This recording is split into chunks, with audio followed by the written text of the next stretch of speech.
బాగున్నా. హాయ్ అండి. ఇడ్లీకి పార్ట్ 1 పార్ట్ 2 ఏంటని అనుకుంటున్నారా?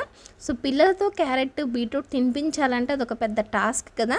సో అందుకోసమే నేను ఒక 6 వెరైటీస్ చేశానన్నమాట క్యారెట్ బీట్రూట్ తోటి.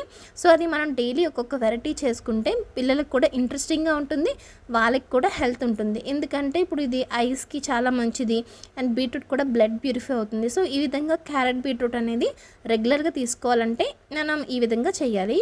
ఇదేమొచ్చి టొమాటో కొత్తిమీర పుదీనా చట్నీ అనమాట.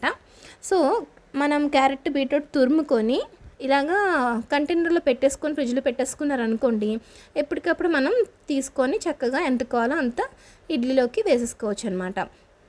సో పిల్లలతో కానీ పెద్దవాళ్ళతో కానీ క్యారెట్ బీట్రూట్ తినిపించాలంటే ఇడ్లీ మనకు ఒక బెస్ట్ ఆప్షన్ అనమాట.